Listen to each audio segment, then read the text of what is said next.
Shabbat Shalom a todos, bienvenidos a la Parashá en el Beth Midrash, les habla el More Yosef. Hoy nos encontramos en el día 18 del mes de enero, que equivale al día 18 del mes de Bet. Este mes y enero están juntos.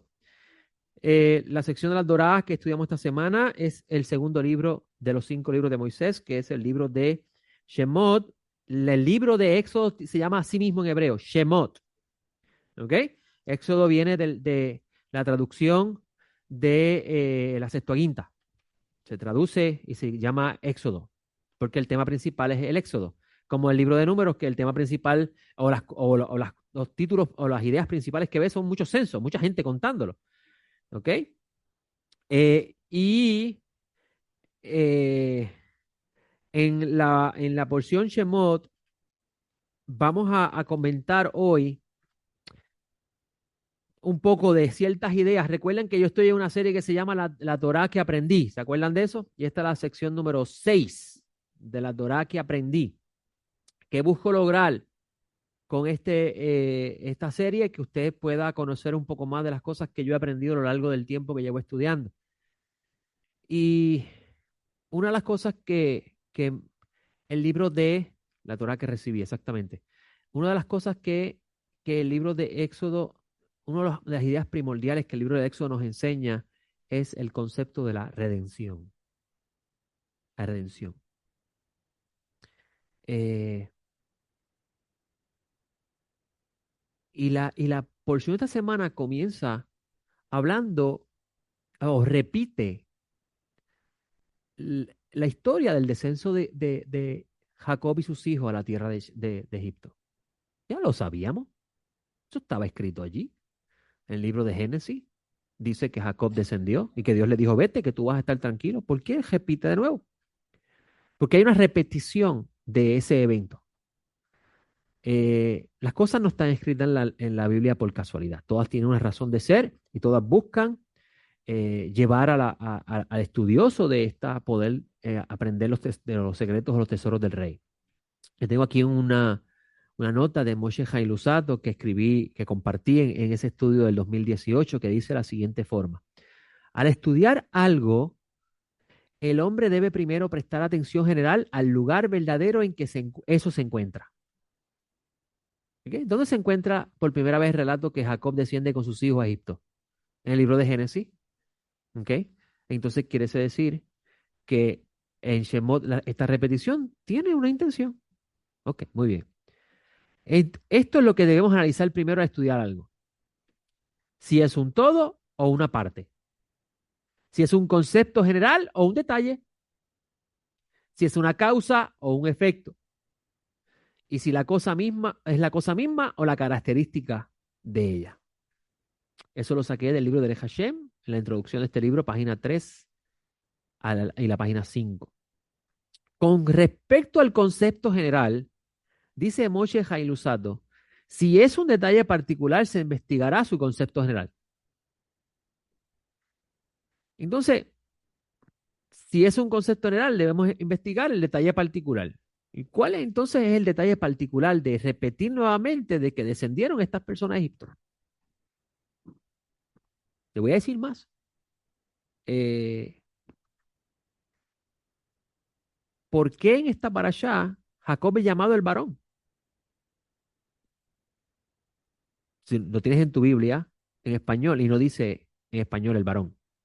Simplemente dice, estos son los nombres de los hijos de Israel que entraron en Egipto con Jacob, entraron cada uno con su familia.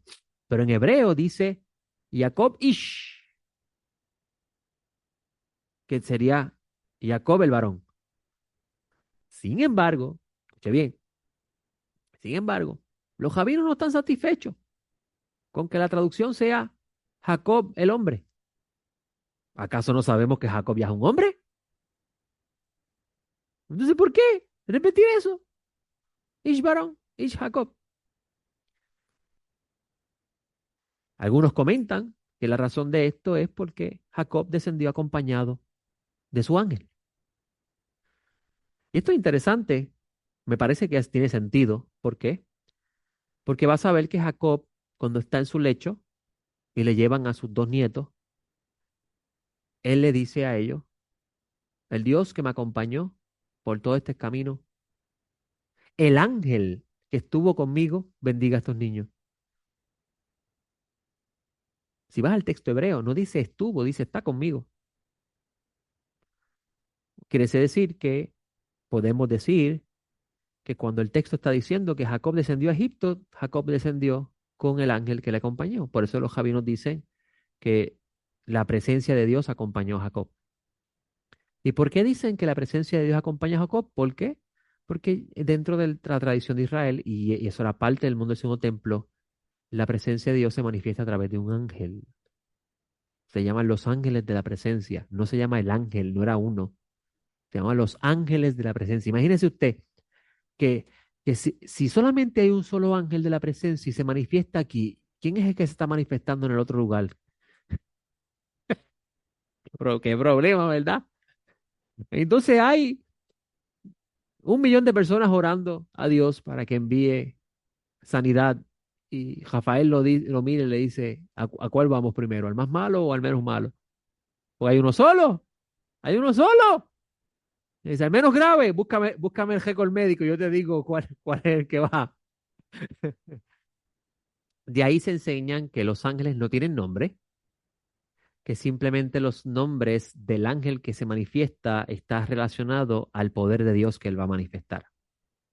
Diga usted, hermano.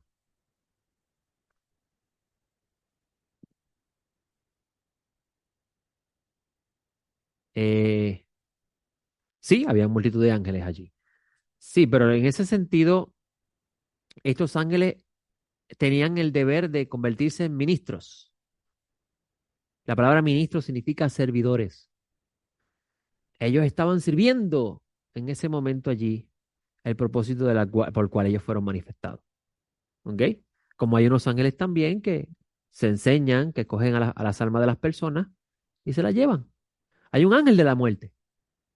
Ese bendito, pensamos que es un hombre malo, un ángel malo. El ángel de la muerte. ¿Qué culpa tengo yo que me hayan dado la tarea de llevarte, de quitarte la vida? Es mi trabajo. ¿Ok? En el mundo de lo invisible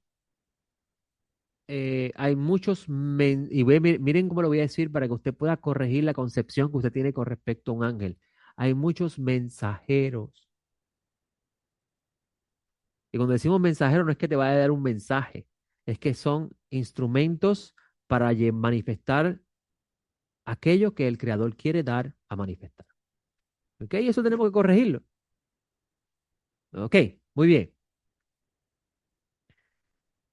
Ahora, una de las cosas que Hashem me permitió aprender a lo largo de los años estudiando el libro de Éxodo es que el libro de Éxodo es el libro de Éxodo es el libro de la redención.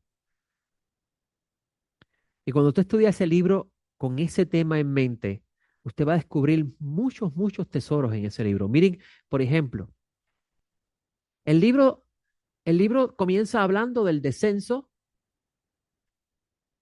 El descenso se escribe con C, ¿verdad? ¿Así o con S? Los que fueron maestras. ¿Estoy bien? Sí, con C. Ok, muy bien. Comienza con el descenso a Egipto. La palabra Egipto es Mitzraim. Mitzraim. No se llamaba Egipto, ¿lo sabía usted? Se llama Mitzraim. ¿Sabe usted lo que significa Mitzraim? Mi- Misraim significa limitación, estrechez. De ahí es que se saca el concepto de la esclavitud. La esclavitud es la limitación de la libertad. Diga usted. ¿Ese antes de la C? Pues muy bien que me lo digan porque yo leo mucho en inglés. Eh, Leo mucho en inglés, así que tengo problemas con las palabras en español. Y ustedes me perdonan esa. Descenso a Misraim. ¿Ok? Hay un descenso. Pero luego hay un ascenso. ¿A dónde? A Sinaí. Descenso. Después un ascenso a Sinaí. Y después del ascenso al Sinaí, ocurre un evento bien interesante. Dios desciende a morar con su pueblo en un tabernáculo. Y a partir de entonces los va a acompañar a lo largo de todo el trayecto a la tierra prometida. Ahora, el descenso de Dios desde el del monte a la planicie donde ellos se encuentran, que está adyacente al monte, ¿es el mismo descenso a Misraim? ¿O en comparación a Egipto es un lugar un poco más alto? A ver, ¿qué opinan ustedes? Ok, Dios se manifiesta en un monte, su presencia divina, eso es un monte, ¿vio? Ok, Dios se manifiesta arriba en el monte, nos dice que le habla al pueblo, le da unas instrucciones a Moisés para construir un lugar para Dios morar. Dios, cuando digo Dios me refiero a su presencia, no Dios como un ser, sino su presencia. Él decide su presencia. ¿Y qué le dije a ustedes que era dónde se manifestaba a través de qué se manifestaba su presencia? A través de un malajín, de un ángel, ¿okay? Un malaj. Dios decide descender del monte a una tienda y él va a morar ahí. Ahora, este espacio de descenso, este lugar que está pegado al monte Sinaí, tiene la misma, es un mismo descenso que a Misraim. No, es un descenso más alto que Misraim. ¿Ok? Ahora, usted podría pensar que Dios no es capaz de acompañar a un siervo suyo, a Jacob, en este caso, ¿verdad? Jacob, que es un siervo de Dios, o un siervo, o un sadik. Sadik. Dios no es capaz de acompañar a un siervo suyo a un lugar más bajo en comparación a Misraim, en comparación a Sinaí, que es Misraim. ¿Puede Dios descender a las profundidades del caos como lo es Misraim? Claro, pero ¿con qué intención?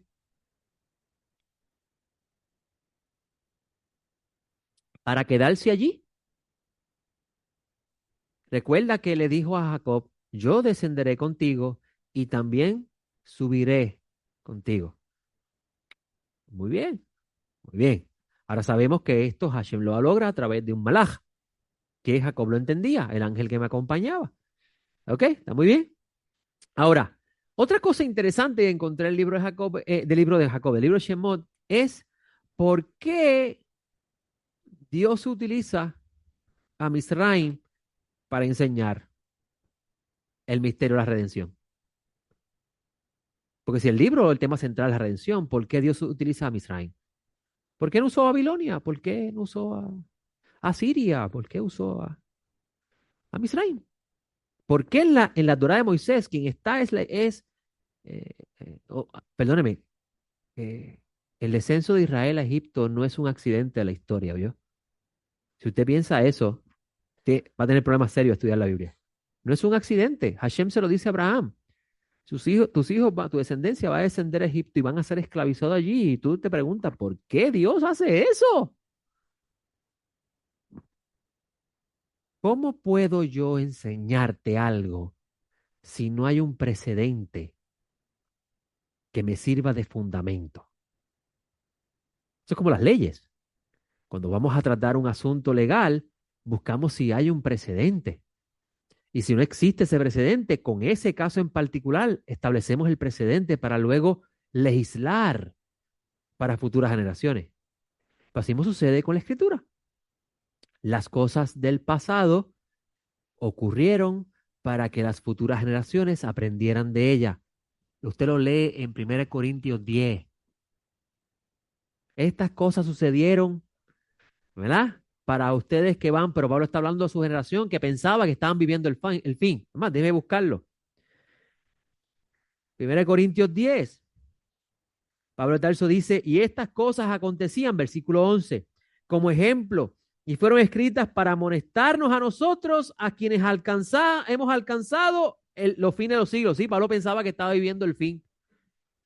Se le abrieron los ojos, ¿verdad? Tantos años leyendo eso y nunca pensaron eso, que Pablo pensó que estaba viviendo el fin. que Pablo pensaba que esa era la última generación y ni más nada. Ya que me encuentre con algo, decir, 2000 años pasaron, papá. Pero ellos pensaban que estaban viviendo el fin, que ellos eran la última generación. Pero aún así, Pablo de Tarso dice que esas cosas del pasado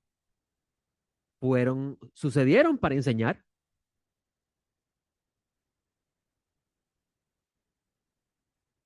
Entonces, uno puede preguntarse, que mucho aprendió usted, uno puede preguntarse, va muy bien, Baruch Hashem. Uno puede preguntarse por qué hay una repetición del descenso de Jacob y sus hijos a Egipto.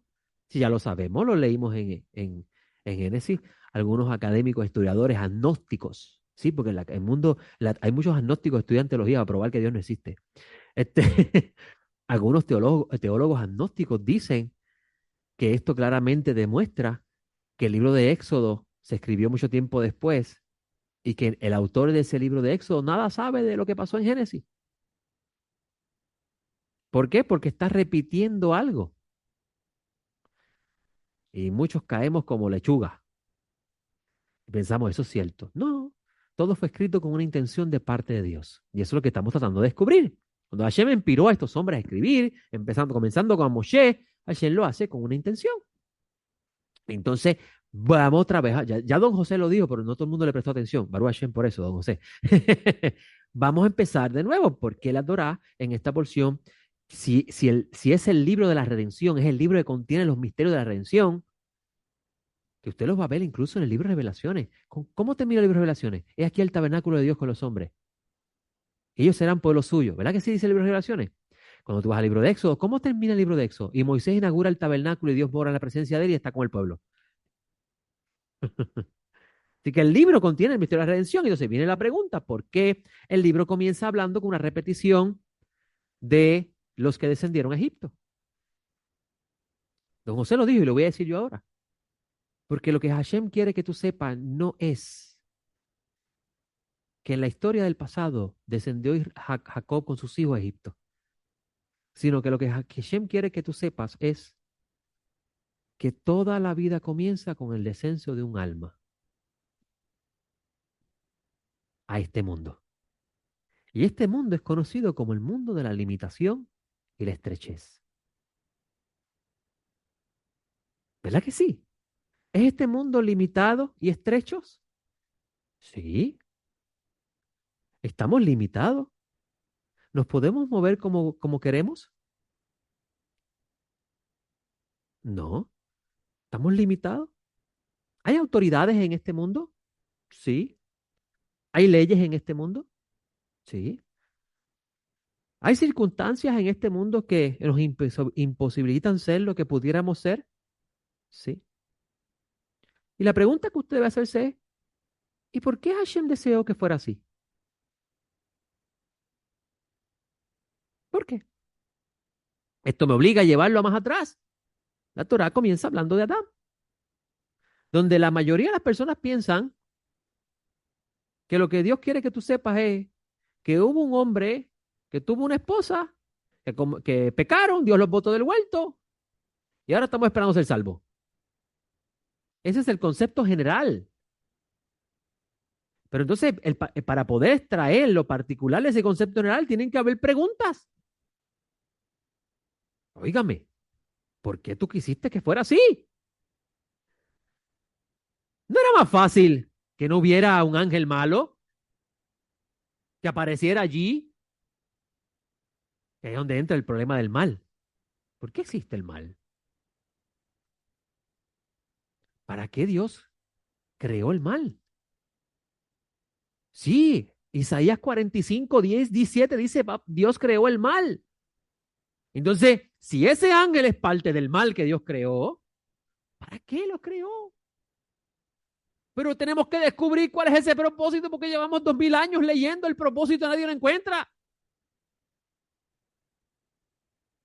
Como también podemos decir, ¿con qué propósito Hashem hace que Jacob y sus hijos se multipliquen allí en Egipto y tengan un faraón malo? Porque a Dios le gusta que la gente sufra. ¿Verdad que sí? Uno podría decir eso. Dios quiere que la gente sufra, por eso hay mucha gente que no cree en Dios. Dice, ¿cómo tú vas a creer en ese Dios? Mira qué sanguinario es. Si ya tú sabías porque se lo dijiste a Abraham, que iban a ser esclavizados, ¿por qué tú permites? Mira, ni tan siquiera les hacía caso, porque el propio texto dice, y se acordó Dios de ellos. Porque el libro está escrito en lenguaje humano y los necios tropezan en él.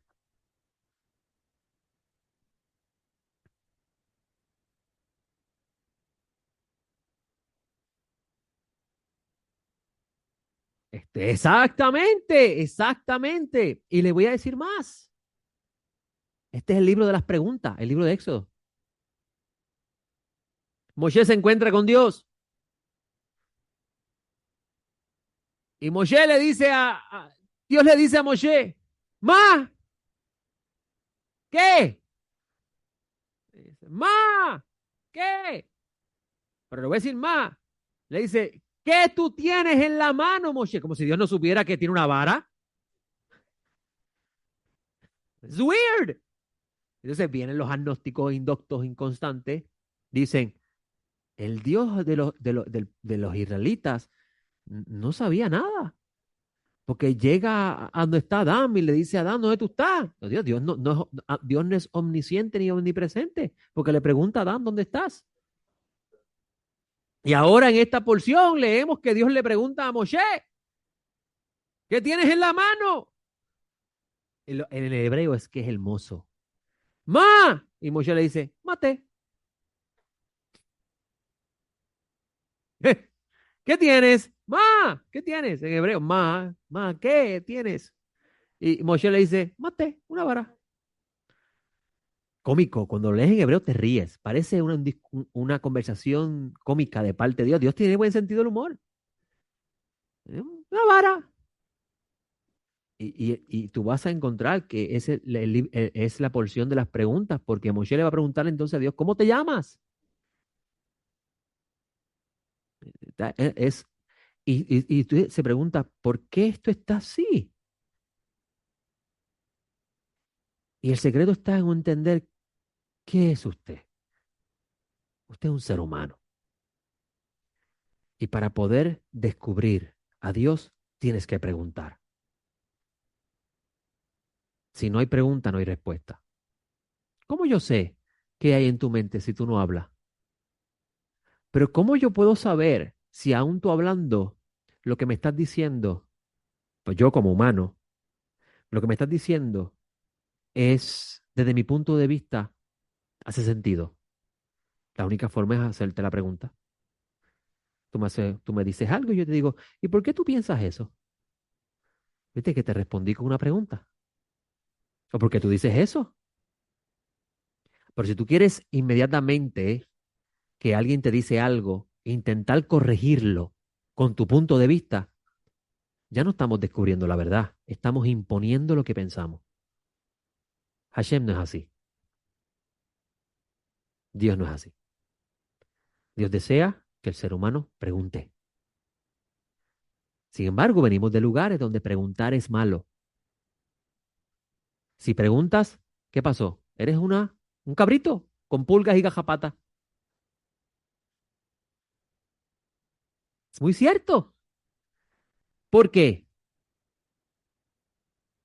Porque preguntar desencadena una serie de eventos cuyo propósito es llevar a intentar comprender algo que no comprendo, porque tú no preguntas si no entiendes, si entendiera las cosas. ¿Verdad que sí? Ahora, podemos decir, y esto, recuerden que les estoy enseñando la Torah que recibí. Les puedo decir que este relato que estamos leyendo, este libro que estamos leyendo, no es para que simplemente usted sepa que por Israel fue esclavizado en Egipto, sino que las cosas fueron escritas para enseñarnos a todos aquellos que estamos esperando el día de la redención. Y el que entienda estos misterios habrá entendido la redención. ¿Cuántos de ustedes no habían escuchado que el libro de Revelaciones habla sobre el diablo persiguiendo a la gente? Yo no lo encuentro por ningún lugar eso. Por ningún lugar yo encuentro eso en el libro de Revelaciones, al diablo persiguiendo a la gente. El único lugar que yo encuentro donde se habla de si no lo adoran, reciben una marca, es un solo capítulo. De ahí para allá no se habla más de eso. Nada más. Yo veo que las plagas, las hambrunas, los caos, los crea el creador. ¿Sí? Y a mí me dijeron que era el diablo. Pero ¿por qué ahora puedo ver eso y ahora antes no lo veía? Porque empecé a hacer preguntas. Entonces, todo empieza a tener sentido. Y yo no sé ustedes, pero yo me hago esta pregunta. ¿Para que yo tenga un alma? Mira lo que te dice la porción esta semana, cuando la lees con calma. El faraón ordena a sus capataces a astutamente esclavizar al pueblo de Israel. ¿Con qué intención? No sea que este grupo se me salga de control. Por ningún lugar en el libro te dice que el faraón tenía un gran ejército bloqueando donde ellos vivían y no podían salir. Entonces viene la pregunta, ¿por qué no podían salir? Te voy a decir más, le hago esta pregunta. Si el faraón los esclaviza y no los deja salir, ¿por qué Moshe sale tan fácil cuando sale huyendo? Nadie le dijo, ¿quién eres? Tu pasaporte, no puedes pasar. Salió lo más bien, llegó a Madián. Entonces hágase esta pregunta. ¿Por qué dice la escritura que los israelitas están esclavizados y no pueden salir? Porque hay que preguntarle al faraón, pedirle permiso para dejarlos salir. Si lo que tienen que hacer es montarse y arrancar. No tiene sentido, ¿verdad? ¿Sabes qué? La vida es así. Es así. Ahora mismo nadie te está en este mundo limitando de tu ser libre. Es una decisión personal. Tu esclavitud en este mundo es porque tú quieres. Entonces, ¿qué aprendí de parte de Hashem? Y te estoy dando un poquito de lo que viene más adelante. Hashem tiene que destruir tu mundo para construir el de él. Entonces, de repente en la vida llega el caos. Yo soy ejemplo de eso. Yo viví muchos años en casa de mi suegra con mi esposa. Y un día mi suegra se levantó del lado izquierdo y nos botó. Y en ese momento fue un caos. ¿Qué vamos a hacer? ¿Dónde vamos a vivir? Pablo era niño, Sara no había nacido. Elian y Sara, Elian y Pablo hizo ello. Le voy a decir más. Yo no estaba ni con mi esposa. Estábamos separados. Pero yo vivía en esa casa. Yo estaba viviendo con papi. Y ella me llamó. José, mami me botó. No sé para dónde ir con Pablo y con Lian. Un caos en ese momento. ¿Qué yo hice? Busqué un apartamento. Pero no busqué un apartamento para ellos. Yo me incluí, me mudé con ellos. Así que ya empezó una reconciliación de una diferencia. Pero al principio era un caos. ¿Dónde vamos a vivir? Entonces se convirtió mi suegra en un satán. Sí, sí, se convirtió en un satán, un opositor a mi comodidad. Pues no tenía que pagar gente, no tenía que pagar luz, agua. Pero sin embargo, en esa supuesta comodidad, ¿qué era? Un esclavo. No era libre. En mi ilusión era libre. Y digo mi ilusión porque lo vas a ver también en la Torá. También que nos iban a Egipto. Comíamos pescado podrido y cebollas añejadas a bombar.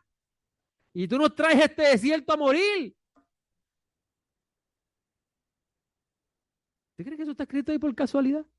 No. Eso es para enseñarnos a nosotros que en ocasiones en nuestra vida pensamos que el pasado era mejor. Miren, hermano, el mundo de hoy está bien difícil, pero el pasado no es nada diferente. La única diferencia es que hoy tú tienes inteligencia que te lleva la información rápido. Porque si no existiera Facebook, no existiera la televisión, no existieran los medios de comunicación, yo no hubiese sabido que mientras yo estaba en Estados Unidos, en Ponce, mataron a uno en la autopista y cejaron la carretera 14 y estuvieron un montón de gente varadas un montón de horas. Y yo, preocupado, llamando a mi esposa, no deje salir a Pablo por si acaso. Yo no he sabido nada de eso. El estrés se me creó porque la información me llegó. ¿Pero eso hace alguna diferencia al pasado? No.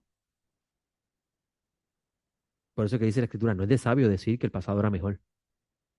No preguntes eso. Todos los tiempos han sido malos y también hay tiempos buenos. No van a ser más buenos que malos, porque si fueran todos buenos, no quisieras la redención. Te dije un secreto para que aprendas a vivir. Tú quieres que todo te salga bien en la vida. Impossible. Porque si todo te sale bien en la vida, no pensarías en la esperanza. Así que tiene que haber momentos difíciles en la vida para que tú, le voy a decir más. No fue hasta, ¿usted se cree que Hashem no sabe que Israel está sufriendo en Egipto? Claro que lo sabe. Entonces, ¿por qué rayos dice la Torá que cuando ellos empiezan a gritar, dice, y Dios se interesó por ellos?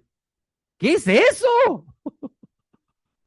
Como si ayer estuviera jugando ping-pong. Te toca a ti ahora, Satán. Tan, tan, tan allá. Ah, espérate, que están gritando, a verle allá abajo. Ah, mira. No. Eso es los niños que piensan así. ¿Por qué el auxilio viene cuando aclamamos y pedimos ayuda? Porque el creador lo desea así para que lo conozcas.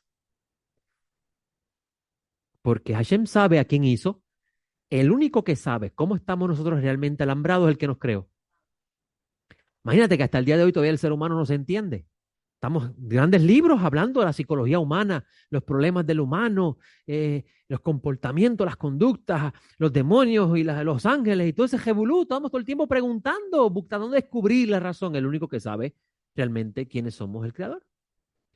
Tanto así que Pablo Tarso dice, ahora vemos las cosas bojosas mediante un espejo bojoso. No es lo mismo ver las cosas directas, ¿verdad? Un espejo. Pablo Tarso dice que hay algo en el medio que no nos permite entender claro las cosas. Pero Pablo Tarso te dice, pero va a haber un día donde vamos a ver cara a cara, sin espejo, y conoceremos, y esto es lo más hermoso, cada vez que yo lo digo se me paran los pelos, y conoceremos tal cual fuimos conocidos.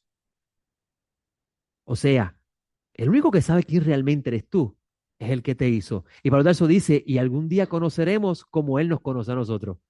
¡Uh! Me ahogo, porque además, me da miedo eso, saber quién realmente soy. Porque todo lo demás es una ilusión que nos hemos creado en la búsqueda de la felicidad. Porque a fin de cuentas todos estamos buscando ser feliz, ¿verdad que sí? Yo no conozco una sola persona que no quiera ser feliz.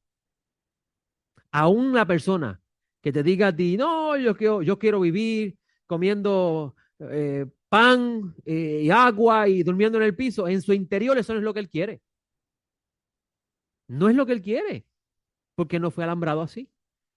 Dios creó al ser humano con la facultad del deseo. Y en su naturaleza ese no es su deseo. ¿Ok? Ahora, regreso acá. Todo comienza con entender de que las almas descienden a este mundo. Pero tú no eres esa alma. Eso es lo primero que tienes que entender. Muchas personas piensan, yo soy un alma que vive en un cuerpo. No, eso no es lo que enseña la Biblia. La Biblia dice que tú eres un ser humano.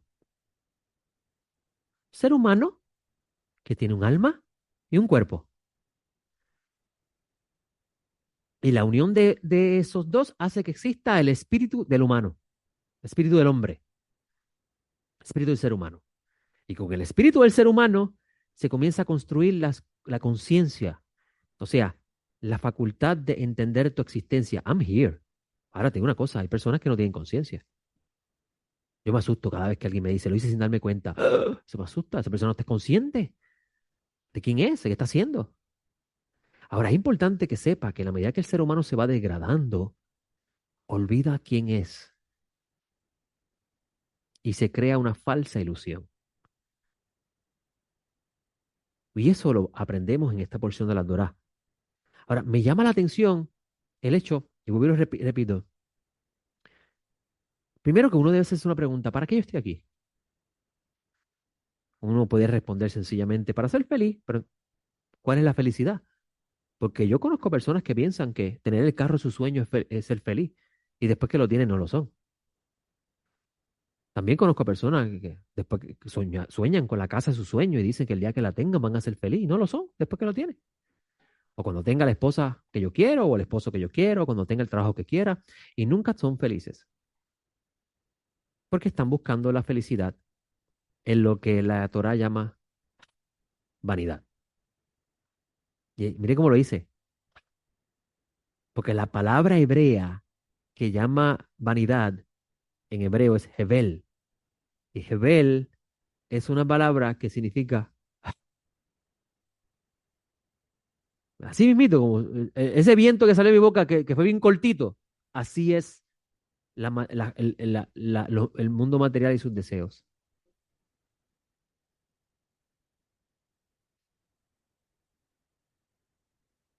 Ujú,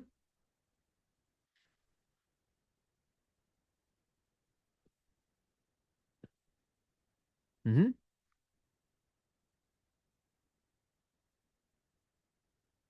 ujú.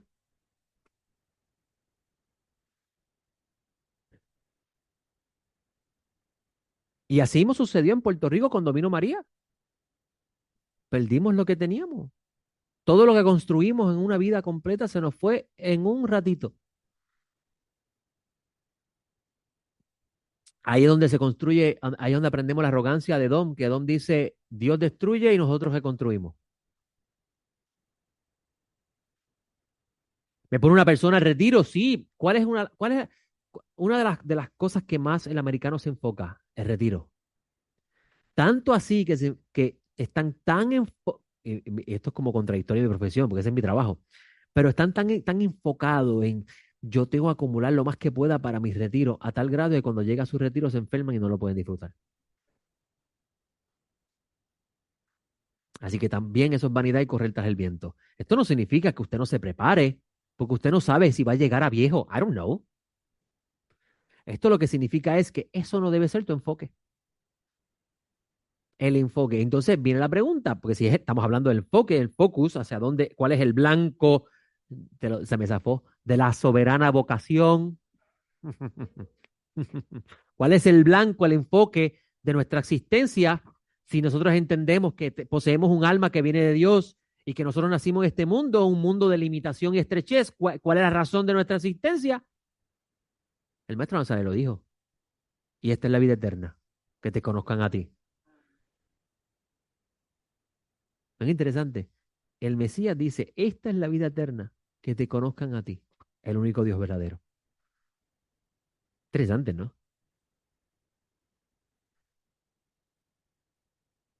Entonces,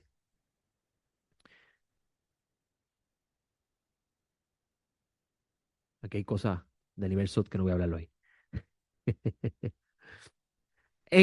Vamos al libro de Éxodo, busca el libro de Éxodo. Vamos a leer rapidito.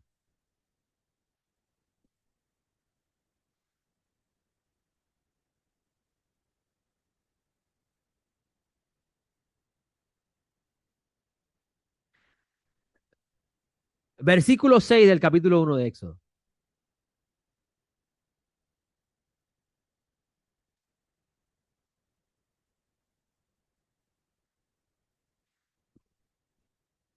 Dice el texto, y murió José y todos sus hermanos y toda aquella generación. Los rabinos comentan que con la muerte de José y todos sus hermanos empezó la esclavitud. ¿Por qué? Incluso el versículo 8 dice algo bien interesante. Se levantó en Egipto otro rey que no conocía a José. Un hombre tan famoso como José. No saber quién es José. Ese hombre salvó el mundo. Eso no tiene lógica. En el libro anterior leíste que este hombre llamado José es usado por Dios para salvar el mundo de hambruna y tú te levantas como rey y no sabes quién es. Es raro. Ahí vienen entonces algunos y comentan, esto significa que hubo un tiempo de la dinastía de Israel, de egipcia cambió y como la dinastía cambió, los que invadieron, eso, pero trae problema también. Los egiptos y todas esas cosas, pero eso trae problemas. ¿Sabes por qué trae problemas?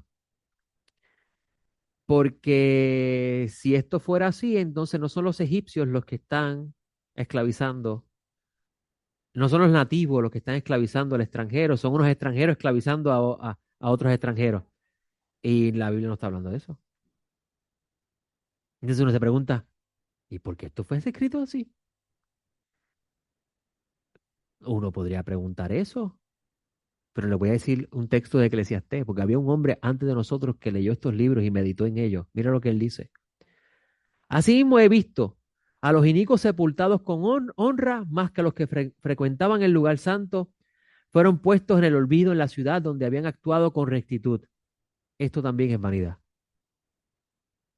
O sea, en otras palabras, los justos son olvidados y los malvados son recordados. ¿Y por qué esto es así? Porque si yo voy a proceder con astucia para lograr mi intención, yo no puedo recordar los actos de los justos, porque luego me comen la conciencia. Lo dice así, eh, la, la, la, la sabiduría de Israel lo enseña así. El ser humano, le voy a decir más, le voy a hablar una historia que está en la Biblia que le va a ayudar a entender lo que estoy diciendo. Había un rey que quería cortarle la cabeza, ¿o no? Herodías quería matar a Juan porque le recordaba lo que estaba haciendo. Y lo logró, ¿verdad que sí? Y a partir de quitar ese justo de en medio, ¿qué sucede? Puedo hacer lo que quiero. Entonces, más bien lo que la Torá parece enseñarnos es que con este rey que olvidó o que no conoce a José, es que él tenía que echar a un lado a aquel que poseía los méritos que justificaba el que Israel no fuera esclavo en Egipto. Porque recuerda que fue por causa de José que Israel habita en Gosén. Es por causa de José que Israel se convierte en pastor de ovejas allí en Egipto. Así que si sacamos a José de entre medio, tengo una excusa.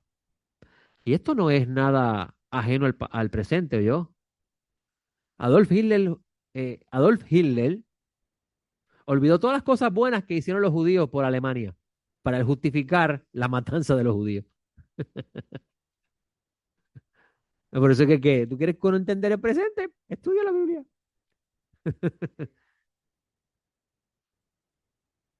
Ajá.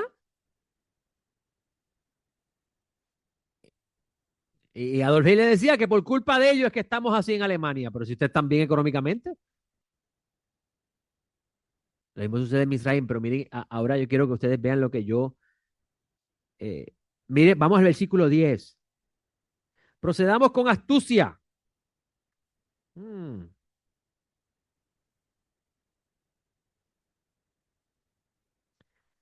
Contra él, no sea que se multiplique, suceda que cuando también sobrevenga una guerra, se una también a los con los que nos aborrecen y luche contra nosotros y se vaya de esta tierra.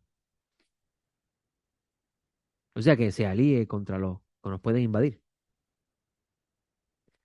¿Cuál es la astucia? Vamos a ver qué ellos hicieron para que estén distraídos.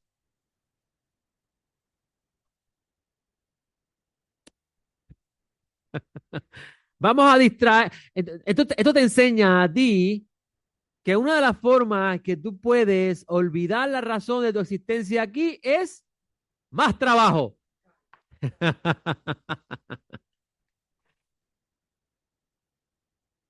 Ah, sí, exacto. Así siempre ha sido la historia de la humanidad. Vamos a ponerle más carga al humano para que el humano no piense. Y esto no significa que la Torah está diciendo que no trabaje, hay que trabajar. Pero ¿hasta dónde el trabajo se convierte en una necesidad y no una vida? Porque el trabajo es necesidad, si no trabajo no como. Le voy a decir más, el trabajo que usted tiene es la vasija que Dios utiliza para darle a usted la porción que usted necesita. Exactamente. Los rabinos comentan con respecto a la esclavitud de los israelitas en Egipto se esclavizaron porque olvidaron el Shabbat. Interesante, dilo más duro. Todavía no habían dado el Shabbat. ¿Cómo es posible que lo esclavizaron porque olvidaron el Shabbat? Ah, pero estás escuchando un midrash. El midrash no es literal. El midrash busca a usted que usted piense. Por eso le decía que Pablo cuando en Corintios 1:10 dice que la roca espiritual que lo seguía era el Mesías. Pablo no está diciendo que el Mesías existía en la forma de una roca. Eso es un midrash. Como tampoco Yeshua está diciendo quien coma mi carne y bebe mi sangre. Eso es puro pensamiento judío que usted tiene que tratar de descifrar. Lo que él está buscando este midrash es decir es que ellos olvidaron que no vinieron a Egipto para quedarse. Eso es lo que significa olvidaron el Shabbat. ¿Por qué? Porque el Shabbat representa la libertad.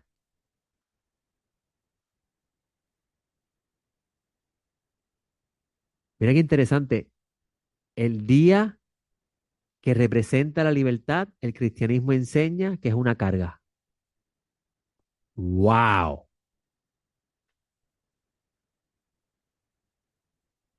El día que representa la libertad, el cristianismo enseña que es una carga.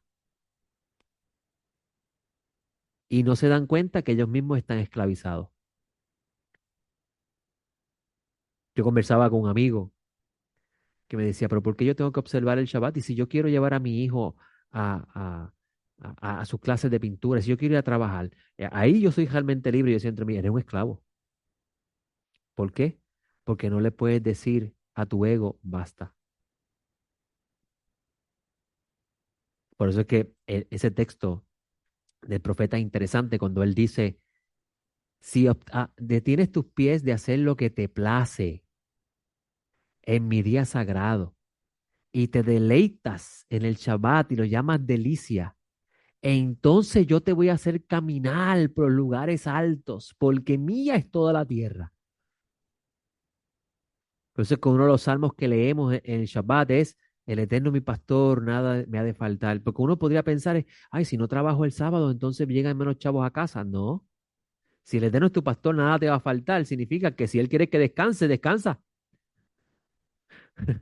Porque Él sabe que tú necesitas. Maestro Nazareno le enseñaba, no se preocupen por lo que van a comer, lo que van a vestir. Hashem sabe todo eso. O Él no sabe que las palomas tienen que comer. Y Él le da comida a las palomas. Y las palomas comen todos los días. Tú que eres más grande que las palomas porque el mundo fue creado para ti. ¿Te crees que Hashem no se va a acordar de eso? Esa es la ilusión de Misraim. Misraim dice, no, no, si te coges un día libre, o sea, se olvida la razón por la cual tú existes, que es lo mismo que el Shabbat. El Shabbat es el único día de la semana que usted comienza a aprender y a entender por qué existes, o no lo estás haciendo aquí. Eso no lo puedes hacer un lunes, martes, miércoles, jueves, viernes. No lo puedes hacer. Menos yo, que la semana me están llamando 20 llamadas de clientes y reuniones y cosas. El único día que Hashem me permite a mí sentarme a recordar para qué yo estoy aquí es este día. Por eso los rabinos dicen, olvidaron el Shabbat. Olvidaron que ellos no fueron a Egipto para quedarse en Egipto. Por eso que Moshe luego le dice, ustedes salieron de Egipto, pero Egipto no salió de ustedes. Por eso vas a encontrar en otro lugar a Yeshua decir que la palabra cae, la semilla cae en lugares de espina, ¿verdad? Pedregoso. Y él dice, estas son las preocupaciones de la vida, que no permite que la persona dé fruto. Usted está aquí sentado pensando en lo que tiene que hacer mañana o el lunes. Está lleno de piedras y espinas. No está en Shabbat, aunque estés aquí. Vamos a proceder con astucia. Ok. Le impusieron capataces de trabajo forzados para que los abrumaran con sus cargas. O sea, le pusieron jefe. Pero ya no tenían capataces. Ya tenían capataces.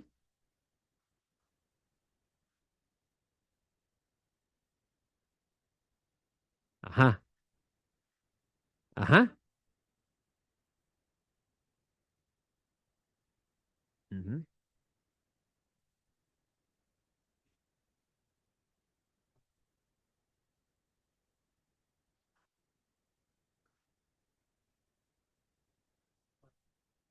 Entonces, gracias por esa aportación. Entonces hay capataces terrenales y capataces celestiales. Sí, sí. En la tierra hay un supervisor velándole tu trabajo. Y en los cielos hay un supervisor también. Lo vas a ver en Eclesiastés, que dice, recuerda que hay uno grande y hay otro más grande y otro más grande. ¿Ok? Y mire qué interesante. Dice, entonces le impusieron capataces de trabajo forzado para que los abrumaran con sus cargas y se edificaron para Faraón. Ah, ¿para quién tú trabajas?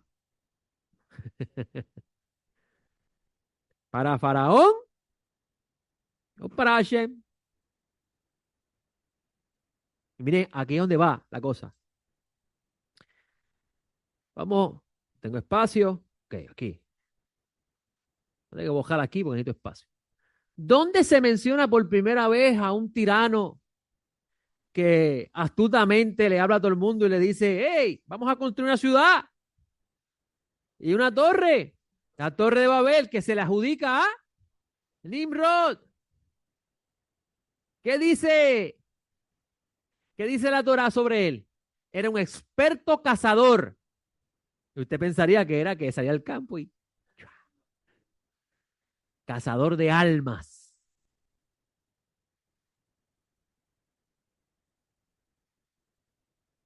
Cazador de almas. Nimrod era un hombre astuto que tenía la capacidad de persuadir a las personas a hacer lo que él quiere. Y el control no era la fuerza, ¿o yo? Era con sus palabras. Tú sabes lo que vamos a lograr si nosotros hacemos una ciudad donde cada uno de esos ladrillos es una aportación tuya y tú vas a decir, wow, la ciudad que hemos construido. El Midrash dice que cuando se caía un ladrillo, estaban construyendo, estaban subiendo la torre y se caía un ladrillo y todo el mundo lloraba. Se ha caído un ladrillo. Y cuando se caía una persona y moría, nadie decía nada. Yo te voy a hacer un ejemplo hoy. Viene este camionero cargando, you name it, cerveza, carne, ok. Tiene un accidente, se vira el camión, se pierde toda esa mercancía y el camionero muere. Nadie habla del pobre camionero. Todo el mundo, "Ah, mira cuánta cantidad de huevos se perdieron ahí. ¿Sabes cuánta gente se puede alimentar con ese montón de huevos?" Y el camionero muerto allí tirado. Eso es así hoy en día y siempre ha sido así. El mundo, el reino de Dios es todo lo opuesto. La materia se pierde, siempre se puede recuperar. La vida se pierde, esa no se puede recuperar. Entonces, mire qué interesante. Nimrod es el primero que le enseña a la gente a crear ladrillos para construir una ciudad. Después tenemos al faraón que hace lo mismo,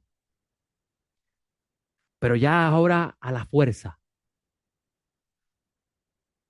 Le pone gente para que obligarlos a ellos a construir una ciudad para él, hacerle un nombre a él.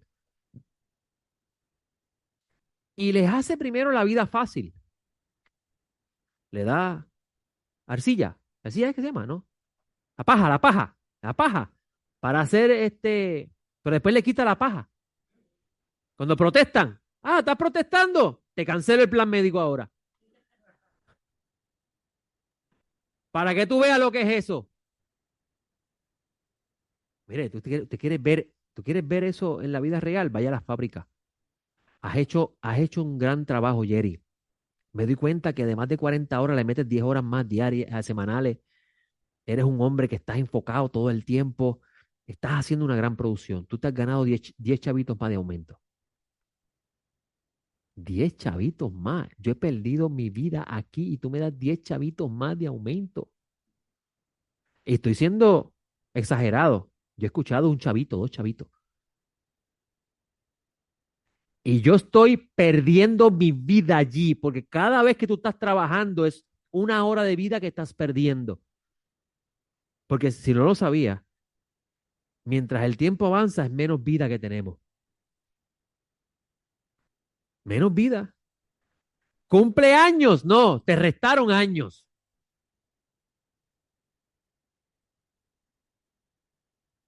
Ajá. No, tú no puedes trabajar aquí porque es que me doy cuenta de que tú no quieres trabajar en equipo. ¿Y qué es trabajar en equipo? Porque todos aquí trabajan 10 horas más. ¿Por qué tú no puedes trabajar 10 horas más? No, porque mi familia, mi esposa, mis hijos. No, no, pero es que si tú no ganas dinero, tu familia y tus hijos van a sufrir. No, pero es que ya yo con 40 horas. No, pues tú no puedes trabajar aquí. Tienes que buscar otro trabajo. Así mismo. Así mismo. Entonces, yo me pregunto. Mira, Olga nos dice, a mí me aumentan a centavos. Así es, aumentan a centavos. Mi hermano me cuenta cada jato. Mi hermano me dice, me aumentaron dos chavos, José, y le dije al jefe que no los quería. Dos chavos. Dos chavos la hora. Trabaja 8 horas, ¿cuántos por dos? 16 centavos adicionales. Eso no da ni para lata de salsa de tomate, pues ya no valen una peseta, ya subieron.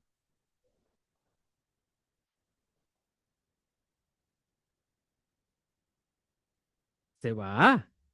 Entonces uno se pregunta, ¿esta es la razón de la existencia? No, no llegamos al mundo para eso. Y te preguntas también, ¿y por qué Hashem lo permite?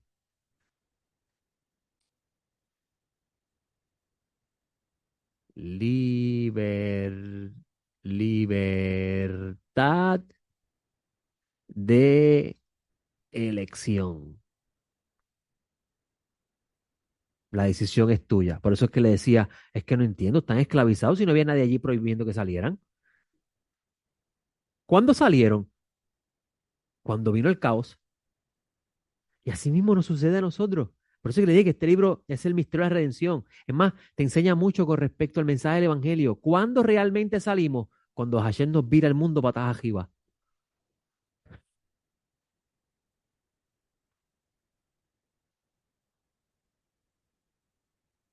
Ajá. Cuando yo empecé a decirle al compañero de la oficina, no, yo no trabajo los sábados ya. Y me llamaban cliente, le ignoraba el teléfono, no cogía el teléfono. Al principio fue bien duro para mí, porque tienes el faraón dentro de ti peleando, pero tú eres loco, es una gran oportunidad, pero es una ilusión que uno se crea, es falso, no es cierto. Yo tengo a colegas en la oficina y yo les digo, yo trabajo ciertas horas del día y todos mis clientes los tengo amaestrados de que tienen que ser esas horas. Pero ¿cómo tú vas a hacer eso? Pues el cliente es el que manda. No, en mi mundo no, el cliente no manda en mi mundo. El tiempo es mío y yo lo acomodo dentro del tiempo de mi cliente, pero yo tengo unas prioridades en mi vida que están primero que eso. Y yo no las voy a alterar. Hay situaciones que uno tiene que hacer ajustes. Hay situaciones, pero que se convierta en la norma. No. Esa es la diferencia. Ok, pero regresamos aquí. Libertad de elección. Sí, el mundo está lleno de hombres malvados que quieren comercializar con las almas. Claro que sí, pero la decisión es tuya. La decisión es tuya. No puedes decir, esto es lo que me tocó, esto es lo que tengo que vivir. No, la decisión es tuya. Causa y efecto. No puedes pretender que la situación cambie y tú sigues viviendo igual. Tengo un trabajo que mi jefe es malísimo, me está haciendo la vida imposible y tú sigues allí porque piensas que no hay más nada después de ese trabajo. That's not true. Ah, pero ¿y si no consigo trabajo? Ah, pues tú no confías en Hashem. Tú no confías en Hashem. Porque si confiaras en Hashem, el mismo que te dio el trabajo te va a dar el otro. Es así. Yo me acuerdo cuando yo tuve la encrucijada en mi vida. Le voy a hacer una historia corta, larga, corta. El día que yo empecé a andar en los caminos de Hashem, la oficina donde yo estaba, en la Avenida de las Américas, el que compartía yo oficina, le pagaba renta por ese espacio que siempre compartíamos juntos y estábamos en la bebelata. Como ya veía que ya no andaba en la bebelata y no hacía las barbaridades de él, un día llegó a la oficina y entró a mi oficina una mañana y me dice, búscate dónde ir, yo no te quiero más esta oficina. ¿Le votó? Y yo quedé en shock y me tuve que ir. Estaba recién comprando mi casa. No perdí el trabajo, porque yo tengo un trabajo que es mío, en el sentido de que yo manejo a mis clientes, nadie me los quita. Pero me tuve que ir de allí, de la comodidad del aire acondicionado, llegar allí con el traje, no sudaba todo el día, veía a mis clientes el lugar, teléfono, toda esa vaina, internet, a la sala de mi casa, que todavía no había comprado muebles porque solamente tenía el family, abaniquito, sudando, soltándote la corbata, en pleno verano, y yo lloraba al eterno, ¿qué es esto que me está pasando? Pero resulta ser que el tiempo pasa y el que me dijo a mí por teléfono en un mensaje de voz, yo te hice a ti y te puedo destruir, por el simple hecho que yo decidí no en el hanging más con él y beber. La cogió conmigo, se convirtió en mi Satán. Me hizo un favor. Él me dijo, yo te hice y te puedo destruir. O sea, en otras palabras, el éxito que tiene es gracias a mí. Le doy para adelante en el tiempo. Hoy está en una situación bien difícil y gracias a Hashem yo estoy muy bien. Pues uno tiene que tener cuidado con lo que dice. Ok, resulta ser que pasa el tiempo y Hashem me da un negocio que me permite construir mi oficina en mi casa. Ya me muevo, ya no estoy cogiendo calor en un lugar con aire acondicionado, en mi oficina, en casa, cómodo. Y dándole un poquito más adelante en el tiempo, por un cliente me veo en la obligación de tomar la decisión si yo renunciaba a unos por cientos de comisión para transferirme a una práctica supervisada, por la licencia que requiere mi práctica, que representaría menos comisión, y era para mí un acto de incertidumbre, porque el único que trabaja en casa soy yo. Mi esposa no trabaja y yo pago todo, pero realmente me lo paga todo el Eterno. Y eso para mí fue una incertidumbre bien grande. ¿Qué hago? No sé qué hacer. Tomé la decisión confiando en que todo es para bien, para los que aman a Dios. Eso es importante. No es todo es para bien y ya está, no. Para los que aman a Dios y guardan sus caminos. ¿Ok? Y fue la mejor decisión que tomé. ¿Por qué? Porque ahora mi práctica ha crecido grandemente y puedo ayudar a mis clientes en áreas de negocios que no podía ayudarlos. Y yo le uso mi ejemplo para que ustedes vean que en la vida estás constantemente tomando decisiones.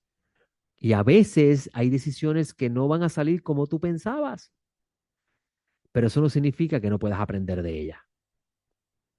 Ahora, lo que tú pensabas que en un principio era tu libertad, era realmente tu esclavitud.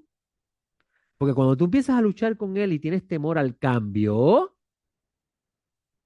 eres esclavo. ¿Tú sabes qué es andar por el desierto hacia un lugar que nunca he visto? Me hablaron de él, pero yo nunca lo he visto. Esos son ellos que salieron de Egipto. Usted podría pensar, no, ellos sabían por dónde iban. No, todos los que estuvieron en la tierra murieron. Ahora está la nueva generación. Y voy a seguir un loco llamado Moisés, que dicen, a mí me dijeron que los llamara a salir. ¿Para dónde? ¿Para dónde? Si usted cree que esto no tiene nada que ver con la realidad, sí tiene que ver con la realidad. ¿Por qué? Porque a muchos de ustedes le estamos hablando de salir del lugar donde estabas hacia un lugar que no sabemos ni cómo es. Porque hablamos del mundo por venir, pero no sabemos cómo es. Hablamos de la era mesiánica, hablamos del reino de Dios, de cuando venga esa era donde no va a haber enfermo, no va a haber dolor de cabeza, no va a haber demonios ni ángeles malos, pero no sabemos cómo es. Parece una ilusión, ¿verdad que sí? Como lo era para ellos cuando salieron. Porque usted lo lee ahora y dice, claro, entraron a la vieja, claro, porque lo estás leyendo tú. Qué fácil es leer la historia después que pasó. Es bien fácil leer la historia. Por eso es que yo conversaba con un amigo y me decía, pero yo no sé, ¿por qué no creían que Jesús es el Mesías? Claro, porque estás leyendo el libro ahora. Pero si tú hubieses vivido en esa época, estoy seguro que tú eras uno de los que dudaba si era o no era. Y protestabas también. ¿Por qué? Porque eras de los que no tenían el libro para saber si era o no era.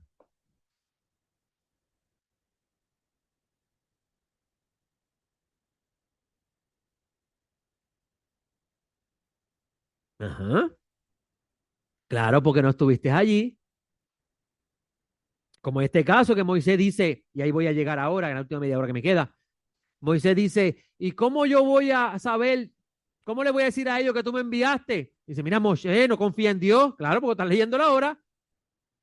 Todos los días te pasa a ti algo que tú no confías en Dios. Y lo haces sin darte cuenta. Sí, sí, sí. Entonces, miren qué interesante. Faraón, igual que Nimrod, comercializa con las almas para construir su reino, donde eventualmente, ¿quién se beneficia? ¿Usted o el faraón? El faraón. Ahora, le tengo una buena noticia.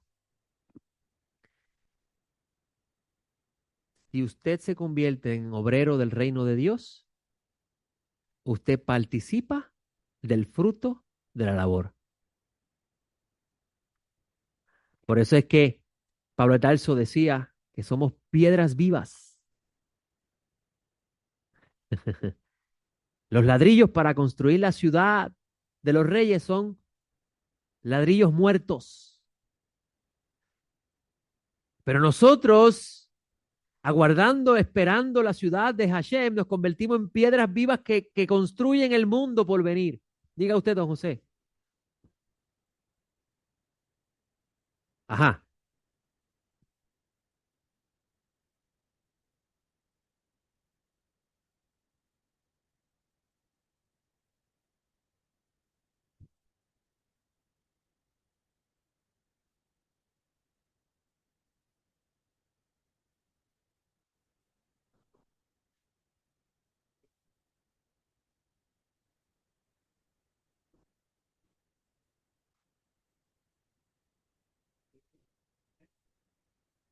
¿Quién firmó el trato?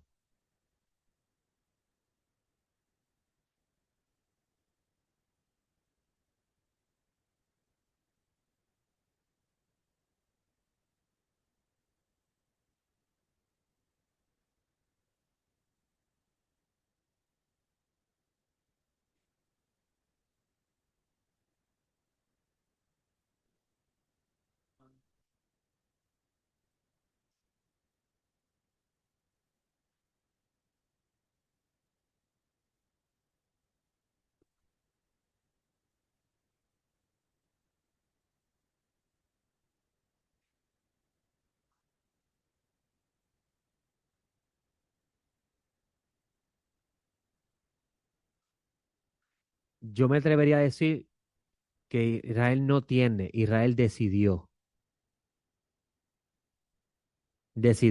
porque eso te demuestra que no están confiando en Hashem.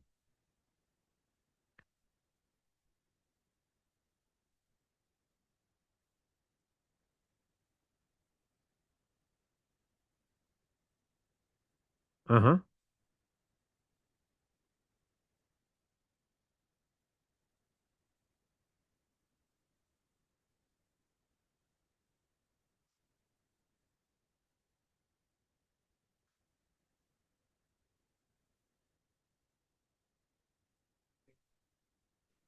Ajá, ajá.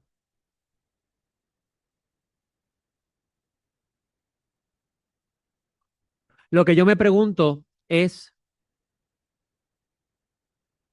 ¿y por qué ceder? Pero también tienes la presión mediática del pueblo. Y yo estoy seguro, bueno, si yo tengo a mi hijo allí entre los hostages, yo le voy a decir, firma el acuerdo, yo quiero a mi hijo. Sí, yo lo haría. Yo estoy seguro que ustedes lo harían.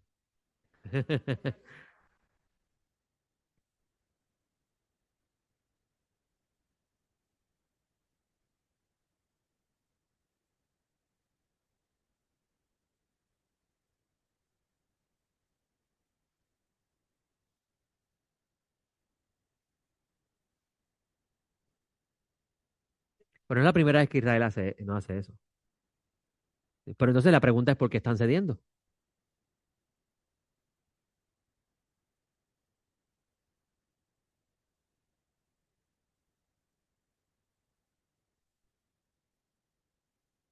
No sé, me huele a pescado abombado. Ok, vamos un momento al capítulo 3 para aprovechar la media hora que nos queda. Sí, el capítulo 3 de Éxodo.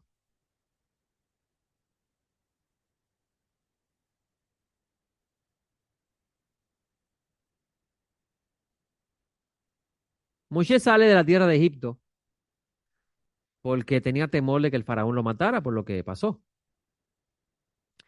Moshe va al desierto y se encuentra a- en un pozo. Interesante, hoy en día los lugares de encuentro en el mundo pasado eran la plaza, ahora es Facebook. Y en el mundo de la Biblia eran los pozos. Los pozos. Los que trajeron el asunto de las plazas y los lugares las plazas como lugares de reunión y conversar, eso fueron los griegos, que fueron los que empezaron a construir las plazas. Hey, por favor, ahora no piensen que tenemos que ir al río para buscarle conversar. Simplemente que usted pueda entender la evolución de las cosas. Ok, Moisés sale de allí y sale hacia el desierto y encuentra un lugar, un pozo, y ve que está sucediendo un acto de injusticia. Y Moisés sale a defender a las mujeres que están allí, que resultaban ser que eran hijas de Jetro. Donde Jetro, esto es un chiste, Jetro tenía una hija jamona, llevaba muchos años y no encontraba esposo.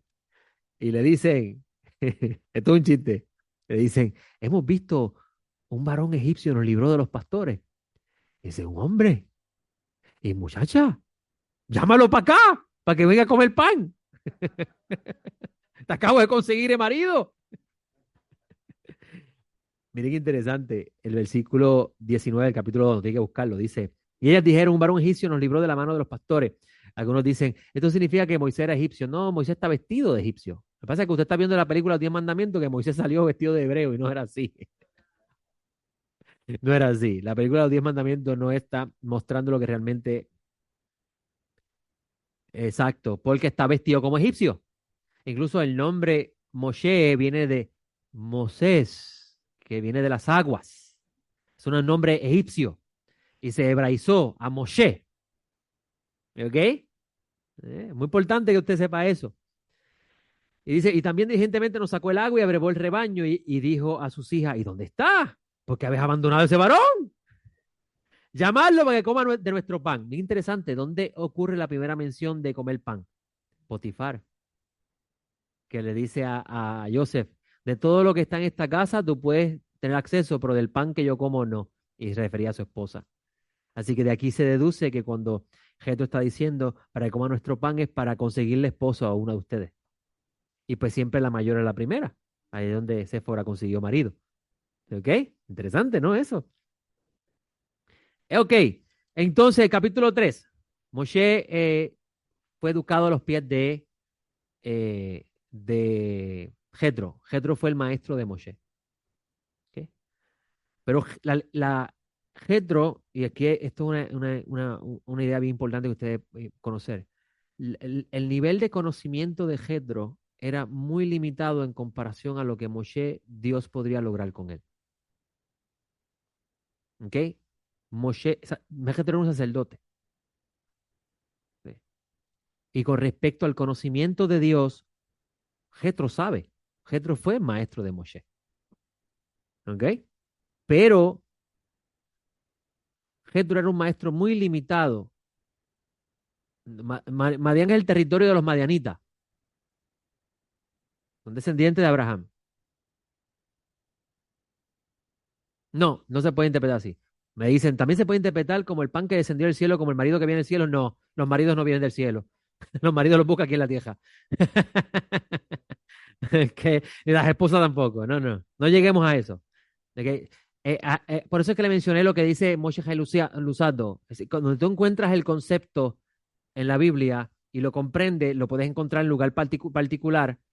Y no, pero el pan que desciende del cielo, estamos hablando, Yeshua está utilizando otro texto de Moshe, que se refiere al maná, que son dos cosas diferentes. Ok, muy bien. Eh, el maná no era pan, era una semilla que sabía lo que tú querías que supiera. Ya pronto vamos a llegar a esa tecnología. Exacto, en el desierto. Ok, Moshe se convierte en pastor. Miren qué interesante, Moshe estuvo 40 años en Egipto, sale de Egipto a los 40 años y estuvo 40 años educado a los pies de Jetro. Y cuando Moshe estuvo listo, descendió a Egipto a sacar a los israelitas y estuvo 40 años con ellos en el desierto. 40 más 40, más 40 más. Mi espíritu no luchará más con el hombre, más sus días serán 120. Así que ese texto de Génesis está apuntando a Moshe como el único varón que no contendió con Dios y siempre hizo la voluntad de Dios. Ah, ¿ve cómo se conectan las ideas? Ok, muy bien. Vamos a leer este capítulo. Apacentaba Moshe el rebaño de su suegro Jetro, sacerdote de Madián, y condujo el rebaño al extremo del desierto y llegó a Joreb, al monte de Elohim. Entonces el ángel del Eterno se le apareció una zarza de fuego en medio de la zarza. Y él miró y vio la zarza que ardía en el fuego, pero la zarza no se consumía. Qué misterio, la salsa no se arde, no hay fuego, pero no se quema. Eso es lo que le llamó la atención a Moshe. Hay un fuego y vio que esa salsa no se consume. Y vio el Eterno que se desviaba para observar, y Elohim lo llamó de en medio de la salsa y le dijo, Moshe, Moshe. Y él respondió, ven aquí. ¿Por qué le dijo Moshe dos veces en una vez?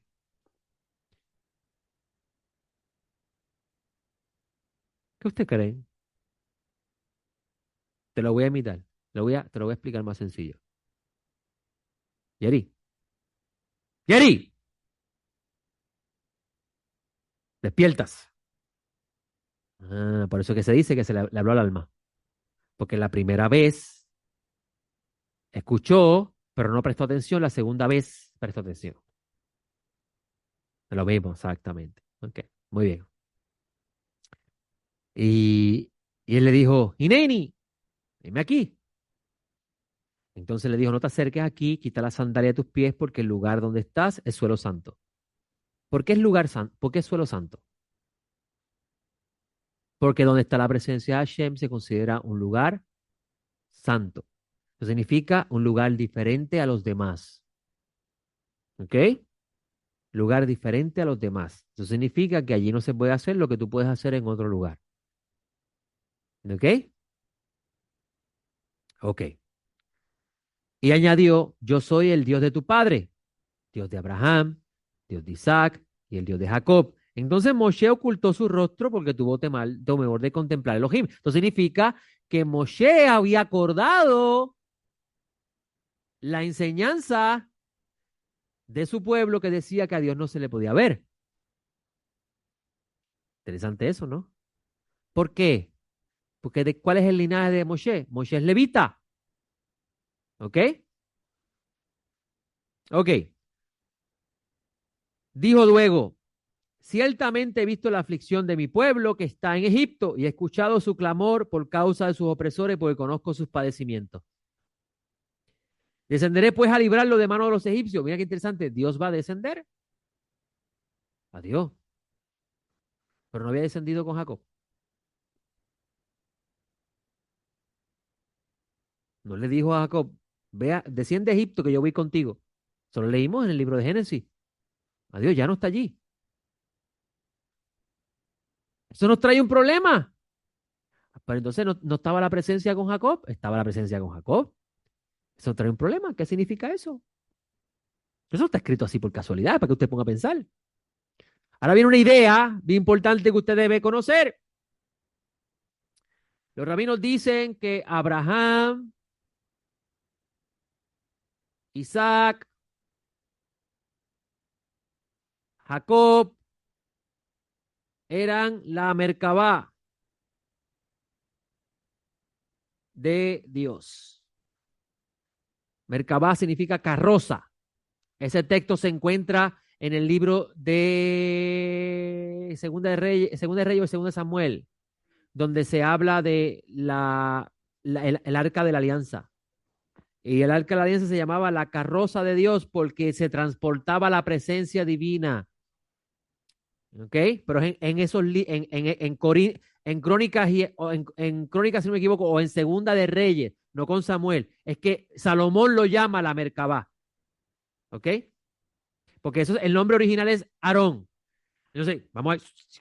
No lo diga, no lo diga. Entonces, de aquí se parte, ¿por qué ellos ya eran llamados la Merkabá de Dios? Porque eran hombres justos. Entonces, de ahí se enseña que el justo es la carroza de Dios. La presencia de Dios está donde hay un justo. Incluso se enseña que la presencia de Dios mora dentro del justo. ¿Entienden esa idea? Eso es importante. ¿Por qué? Porque nos está diciendo que en el momento de la opresión de Egipto no había un justo que se convirtiera en la carroza de Dios. Y ahí es donde viene la elección de Moshe. ¿Por qué? Porque Hashem le dice a Moshe, descenderé. ¿Con quién va a descender Dios? Con Moshe. ¿Ok? Moshe, Dios va a descender y va a descender con Moshe. Moshe se va a convertir en la carroza de Dios. ¿Ok? Esto es importante porque si no comprende ese concepto, cuando tú lees a Juan a Yeshua en el Evangelio de Juan diciendo, el que me ve a mí ha visto el Padre habita en mí, usted no va a entender eso si no estudia ese concepto. ¿Ok? Se entendía que aquel sobre quien se posaba la presencia divina se convertía en una carroza de Dios. Y eso no era algo extraño o era algo que pertenecía solamente al Mesías. No, ese no es el contexto original bíblico. Usted va a ver que el rey Saúl tuvo sobre él la presencia de Dios también. David también. Pero entonces usted puede decir, entonces, ¿por qué en Isaías 11 se habla de ese sobre quien se posaría el Espíritu de Dios? Parecería algo novel, como que a los demás no se le había posado, ¿verdad? Usted podría pensar eso. ¿Qué usted opina de eso? Mamalú, usted me trae un jifil para los últimos 20 minutos. Procura que el jifil sea que dure 20 minutos. ¿David? Pues, ¿tú crees que puedas lograrlo? 20 minutos son como así. No, no, no, no, no, no, no. Escuche esto, bien importante. ¿Por qué en Isaías 11, que habla de saldrá un vástago del raíz de Isaí, que es el papá de David, y sobre él se posará el Espíritu del Eterno, y empieza a hablar de los 7 Espíritus de Dios? ¿Por qué se habla ahí de eso? Pareciera que fuera algo novel, que que los demás no recibieron el Espíritu de Dios. ¿Pensaría usted eso? ¿Verdad que sí? ¿Qué usted opina? ¿Y por qué entonces el profeta está diciendo eso? Porque Samuel tuvo el Espíritu de Dios, David también lo tuvo, Moshe lo tuvo, Abraham, Isaac y Jacob lo tuvieron. Usted va a encontrar incluso en el libro de Números que Dios le dice a Moshe, dale de tu espíritu a los demás y le da a los que están allí, todos empiezan a profetizar, a hablar de las maravillas de Dios. Quiere decir que entonces para poder arreglar el problema, concepto general, particular, vamos a pensar, ¿por qué en Isaías dice eso, de Isaías 11? ¿En qué tiempo particular él lo está diciendo y por qué lo está diciendo?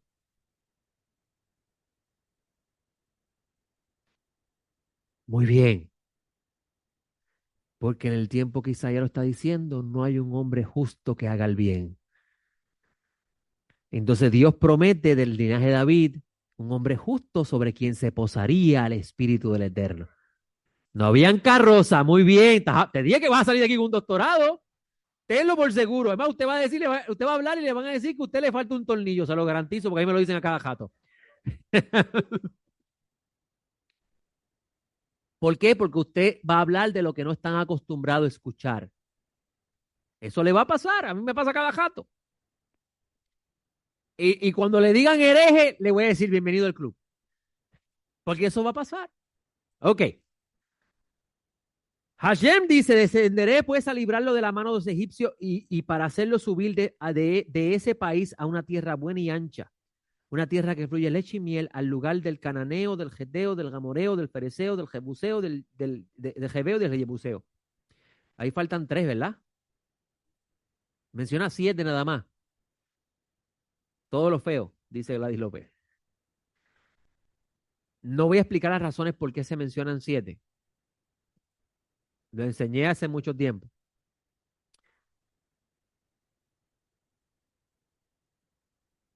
Históricamente uno podría pensar, lo que pasa es que tienes un problema ahí. Y esos son 20 minutos. ¿Tú sabes cuánto café malo yo tomé en Estados Unidos los pasados 3 días? Y tú me vas a privar del café de Puerto Rico. Ay, padre, todo un buchecito. Mira esto, mire esto. Podrías pensar eso, pero se te olvidó un detalle, que cuando Hashem está en el pacto de las partes con Abraham, él le dice a Abraham, porque el pecado del amoreo no ha llegado a su punto. Y ahí está mencionado los amoreos, en ese grupo de los siete. Algunos comentan y dicen, es que ya habían tres que habían sido extinguidos. ¿Verdad? Usted ha escuchado eso históricamente hablando, porque estamos tratando ellos buscan reconciliar el problema en la historia, pero las cosas no están escritas en la casualidad, por casualidad en la escritura. Y el misterio de eso está en el misterio de Gólgota, del libro de Gólgota en los evangelios y las otras siete cosas más que tendríamos que hablar en otro momento. Pero es importante, escuche bien, y se lo voy a decir brevemente nada más para que usted lo pueda captar. Cuando el Mesías muere en el madero, y lo crucifican en el lugar llamado el lugar de la calavera, el lugar de Gólgota. La palabra Gólgota viene de Gálgata, que es en arameo cráneo. Esto significa que la sangre del Mesías fue derramada para liberarlo a usted de la confusión que está vinculado a voluntad, sabiduría y entendimiento. Por eso es que Pablo Tasso dice que el Mesías murió para librarlo de la esclavitud del pecado, que es hacer los deseos de la carne. Deseos porque empiezan aquí, ¿ok? Entonces, liberándolo de ahí, empieza el proceso de recibir la sabiduría. Porque mientras usted es esclavo del pecado, usted no va a captar la luz de Dios. Es que en el pensamiento hebreo, el corazón piensa, porque todavía los hebreos no habían descubierto la mente. Por eso es que tú ves que Jesús dice, y amarás al Eterno tu Dios con todo tu corazón, con toda tu alma, con toda tu fuerza y con toda tu mente. Ya para el tiempo del segundo templo, la mente ya la habían descubierto. ¿Ok? Diga usted.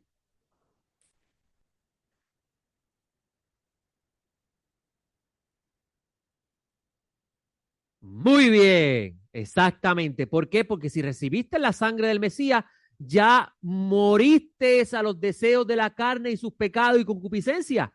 Y si moriste a eso, acuérdense que eso usted lo va a aprender conmigo en Levítico. Si moriste a esos, entonces la impureza no va a llegar a ti. La impureza es la que bloquea el flujo de la luz. Eso como, por ejemplo, ese aire no enfría. Y no enfría ese aire y cuando levanta la tapa, los filtros están tapados. Pues cuando usted comete pecado, cuando usted comete transgresiones graves, usted está bloqueando el fluir de la luz de Hashem y por eso es que está turbado con su entendimiento, no sabe lo que está haciendo.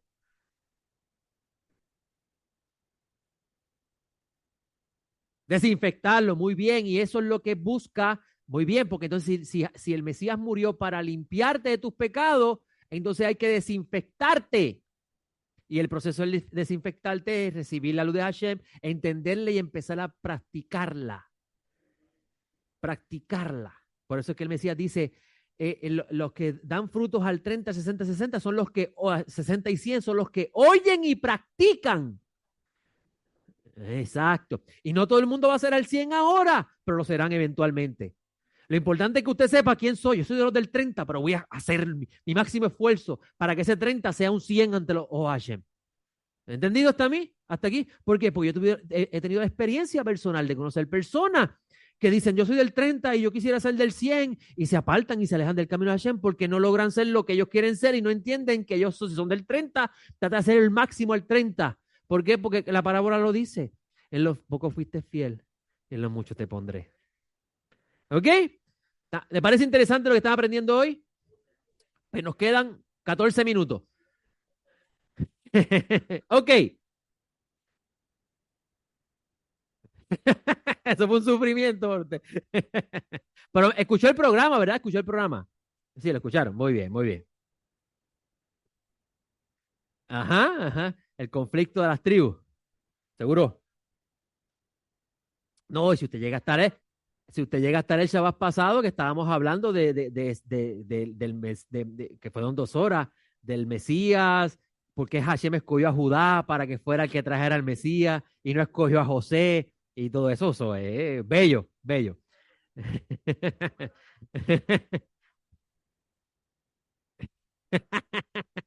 El borrador lo tengo, el bosquejo está por ahí, me lo acuerdan al final. Ok, entonces, dice el versículo 9, para llegar a donde quiero llegar, los últimos que nos quedan. He aquí que el clamor de los hijos de Israel han llegado hasta mí y también he visto la opresión con los egipcios que lo oprimen. Ahora pues anda, te envió el faraón, saca de Egipto a mi pueblo, los hijos de Israel.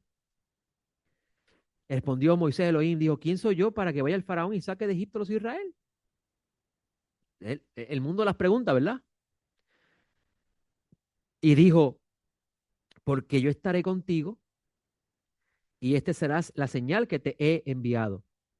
Cuando yo haya sacado de Egipto al pueblo, serviréis a Elohim sobre este monte. Y dijo Moisés a Elohim, cuando vaya a los hijos de Israel, les diga, el Dios de vuestros padres me ha enviado a vosotros y me digan, ¿cuál es su nombre? ¿Qué les diré? Respondió Elohim a Moisés, le dijo, Ejía Cherejé. No, no lo dice así en hebreo. Dice, Ejie. En hebreo dice, Ejie. ¿Sabe qué es la traducción literal de esa palabra? Ejie. Soy. No, soy. Este es el problema del español, que las traducciones al español no nos permiten ver esos tesoros. Cuando Elohim le dice a Moisés, cuando Moisés le pregunta a Dios, ¿cuál es tu nombre? Cuando Moisés le pregunta a Dios, ¿cuál es tu nombre? Dios le dice a Moisés, soy. Pero Moisés eso lo encontró muy difícil. Dice, ¿pero cómo yo voy a ir allá abajo y decirle, soy, me envió? Ejie. Esto es importante porque te está diciendo, y el libro se llama Shemot, nombres. Y esta para allá se llama nombres, donde tú vas a ver el asunto de los nombres. Y los nombres de las parteras, los nombres que descendieron, y el nombre de Moshe porque salió de las aguas, y ahora llega al nombre punto culminante, el nombre de Dios. ¿Cuál es el nombre de Dios? Si yo le dijera a usted que en esencia Dios no tiene nombre, ¿usted lo entiende? ¿Usted sabe por qué? Porque lo que te enseña la Biblia en esta porción es que un nombre identifica algo. Por eso es que le dice, Moshe, ¿qué tienes en la mano? ¿Cuál es el nombre de eso? Y Moshe le dice, maté una vara. Un nombre identifica algo. Y lo que busca esta porción decir es que Dios en su esencia no tiene un nombre. Pero, pero, pero, ¿qué pasa? Que en el estado que se encuentran los israelitas es muy difícil que tú vayas con eso ahí donde ellos. Por eso es que Moshe le dice a ellos, Dios le dice a ellos, así le dirás a los hijos de Israel, Ejie me ha enviado. La palabra Ejie en esencia, ¿sabe lo que significa? Ser, el ser. El ser, Dios, el ser que llamamos Dios, me envió. Es lo mismo, pero creador no es un nombre, un título. Creador, Dios es un título. Ser es el ser. Eso. Me envió. ¿Y qué es eso? Entiendo que te digo eso, ¿verdad? Moshe se queda como que, ¿cómo yo voy a ir donde ellos y decir, el ser, eso que llamamos Dios me envió? No, no, so confusing, right? Entonces, ¿qué hace Hashem? Dice, venga, vamos, okay, vamos a hacer algo por ti, Moshe. Le vas a decir a ellos que Ejie, Asher, Ejie te envió. Ejie, Asher, Ejie. Seré el que seré. Esto significa que el que envía a Moshe a Egipto es el ser trascendental. El ser trascendental. Pero todavía no resuelve el problema. Hay que dar una pronunciación a eso.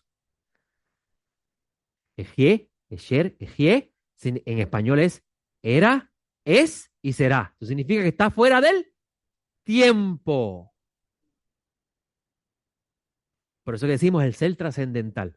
Aquel que está fuera del tiempo envió. Todavía eso no resuelve el problema.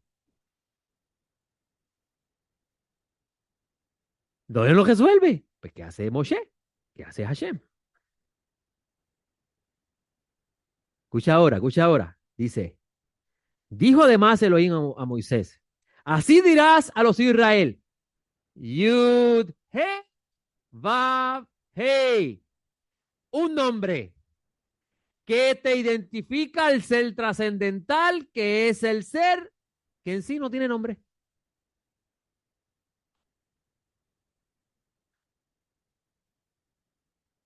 Ah,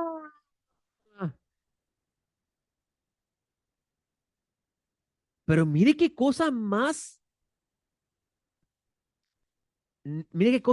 increíble. ¿Por qué hay que ponerle un nombre a Dios? Para identificarlo. Pero el nombre que se le da expresa la idea de que no lo puedes identificar del todo. Tanto así que después vas a ver más adelante, y ya tengo que terminar, vas a ver más adelante que Dios destruye Egipto y al faraón, Israel comete un error y Moshe como que se tropieza y dice, no te entiendo, muéstrame tu gloria, yo no entiendo esto. Y Dios le dice a él, yo no te puedo enseñar mi rostro. Pero ¿cómo es eso? Si vas a encontrar más adelante que Dios mismo dice, Dios, yo le hablo a Moisés cara a cara. Y en otras palabras, Dios le está diciendo a Moisés, tú no puedes entender la totalidad de lo que yo soy. Y sin embargo, Moisés veía a Dios y no murió. Eso que bienvenido a Ben Midrash, porque te va a poner a pensar, ¿qué quiere decir eso? Que parecen contradicciones y no lo son. Ah, aquí se va a meter en el libro de Éxodo. Aquí estamos apenas arañando todo lo que hay. Entonces, Moisés va con un nombre con el cual se va a identificar los hijos de Israel con él para siempre. Y ese nombre expresa la trascendencia del ser a quien llamamos Dios. Pero va a haber un día que este nombre no va a ser el que conoceremos, sino conoceremos el ser.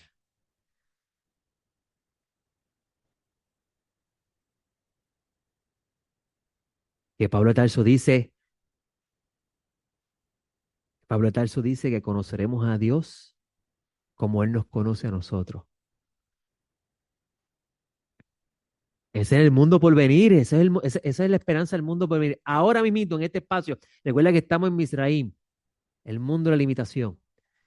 Pero cuando llegue ese día, entonces lo conoceremos tal como nos conoce a Él a nosotros. ¿Ok? ¿Está bien? Vamos a orar para terminar porque se me acabó el tiempo. Hay tanto y tanto y tanto para sacar de aquí. En el capítulo 4 que está esa dinámica del mate y todo eso, pues es muy bueno. Me dieron el café de 20 minutos y se me acabó. Así que tengo que terminar. Pero lo importante es que ustedes entiendan que este libro contiene los secretos de la redención.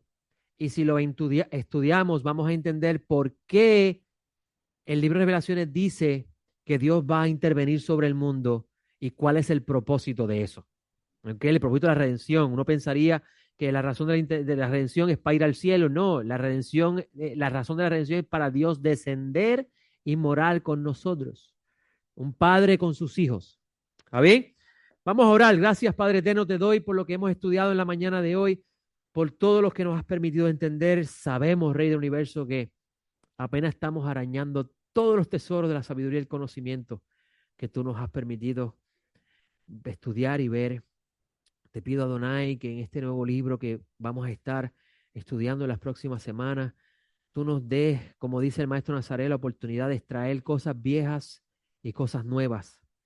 Te lo pedimos en sus méritos, Adonai del Universo, y que nosotros podamos seguir continuando la edificación de estas piedras vivas para el reino que ha de venir y que todos estén listos para recibir a Mashiach.